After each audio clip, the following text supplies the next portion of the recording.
All right, and these are two different watercolor portraits of my daughter.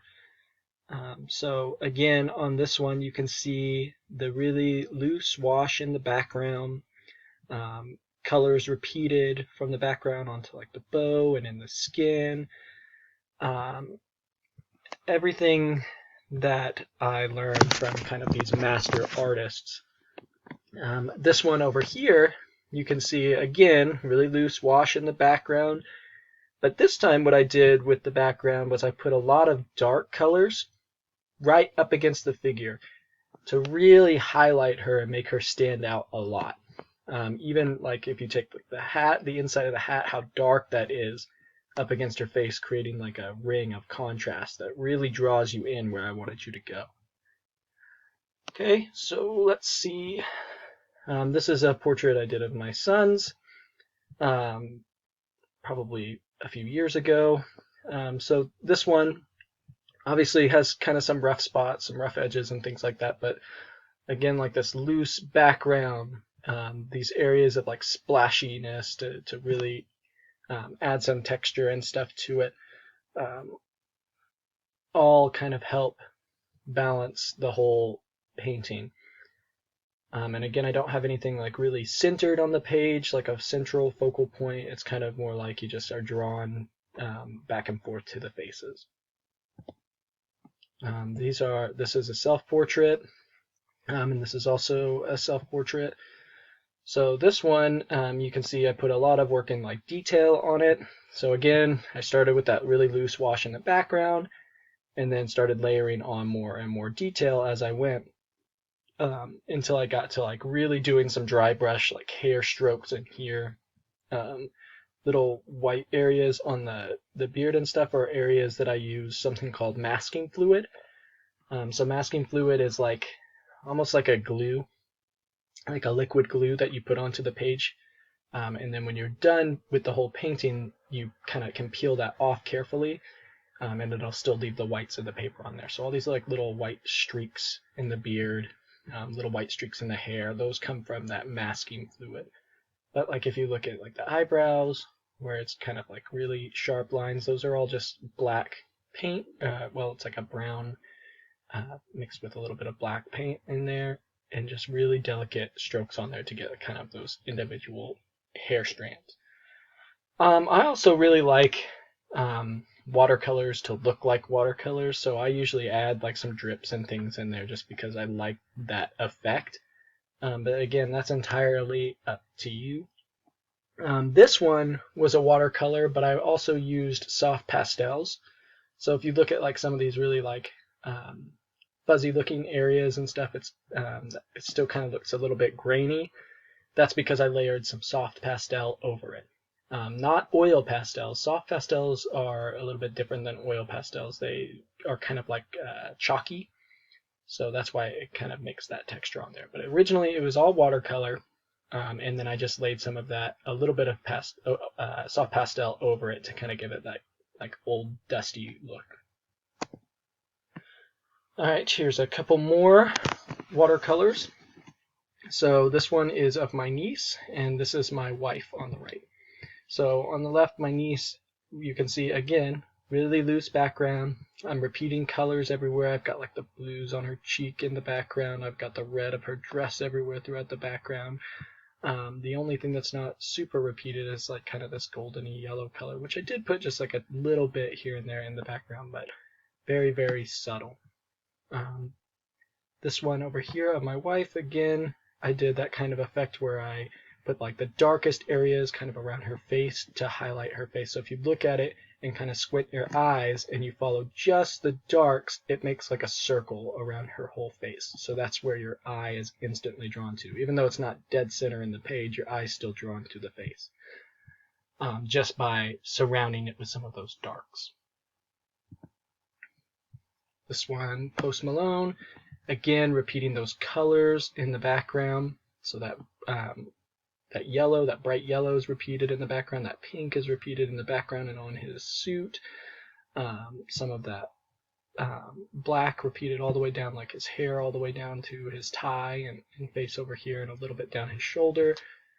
all of the repeating colors and stuff to be able to tie it together and make it look like it goes together really well. This one over here, the Buddha, is also, again, colors tying together really well, only using a few different colors. Blue, I've got that yellow, and I've got like a pinkish red that I'm using throughout it. And all of those are kind of mixing together to make this painting seem more unified. Again, it's offset, not exactly centered. It makes for a little bit more interesting composition and allows you with watercolor to show off more of those background washes. And even in the wash down here, you've got like the reflection of the glasses, things like that can look really cool in the watercolor washes. These two were both commissions. So I was commissioned to do a portrait of a father and son going fishing and a portrait of a couple for their anniversary. So these are just like full body figurative pieces. But again, when you're doing something that's full body, you really want the focus to still be on the face. So that's where you want to focus a lot of the detail. So if you look at this one right here, a lot of that detail is focused in on the father and the son's face. And there's some of it that goes onto the shirt, but it kind of starts to fade out. The legs are kind of very loosely detailed. The shoes, you hardly even notice them at first. Things like that kind of help you focus on the face. Same thing with these couples over here. It was a little bit more of a challenge to get the focus on their faces because they're so far apart from each other. So again, I got highly detail up here on the face, and then it kind of fades into less detail. But I wanted you to kind of be able to follow these stripes down on a shirt to the handle and then come back up on the stripes of her to be able to kind of focus in on her face too. So think of how your lines in your drawing can also lead you to where you want the viewer to look. So these are some more abstract watercolors that I've done. So this one is kind of like got a little bit of like a face peeking in and out of there, but most of it is just playing with the watercolor, just really being aggressive and letting the watercolor do what it does best, letting these drips come through, seeing the transparent qualities of the paint, all to kind of like learn how to use the paint and how to control it a little bit better, even though it seems like you can't really control all of this mess, which a lot of it is sacrificing the control to the water. But with enough practice, you can kind of understand a little bit better about how this water will work when it touches the paint and stuff. So all kinds of different colors, all kinds of different techniques thrown into one painting. Again, over here, same thing. I use like some tape to make some, but really repeating these colors. So orange kind of touches everywhere, the blue kind of touches everywhere, and they're complementary colors, which really adds some of that contrast. So this one was a big focus on like pattern and contrast. So contrast between the complementary colors, contrast between black and white, contrast between vertical and horizontal lines and blocks and things like that to kind of add interest to the piece. So keep in mind like all of the different things you can do with watercolor, even when it comes to making a more abstract painting. This is like a landscape, cityscape painting. This is monochromatic, which means it's just one color plus black and white. So again, I've got all these darks everywhere, kind of faded areas that make it look like kind of run down on the side and beat up. And it really plays into this whole message right here, the dream police kind of billboard on the side. This one is a landscape. It's more of like these big blocks. I took a picture of these. There was all these cinder blocks stacked up by a small stream, and it had like all this cool graffiti and stuff on it that I thought was pretty cool. So the main focus on this was just kind of these lines and these dark spaces in between these blocks, and to kind of see how much texture I could create.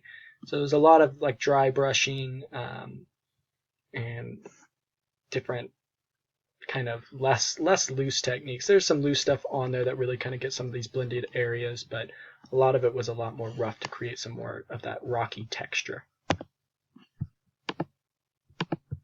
All right, so that is the last one. what I want you guys to do now is I'm going to send you a picture. The picture is of a lighthouse. I want you to take your sketchbook and I want you to draw the lighthouse in your sketchbook and fill up the page as much as you can with that lighthouse. Don't worry about like doing a bunch of shading or anything like that. Just mostly like the lines, and you can kind of mark the shadows of the lighthouse with lines. And I will show you what my picture looks like of my drawing of the lighthouse, so you can kind of see how much detail I went into.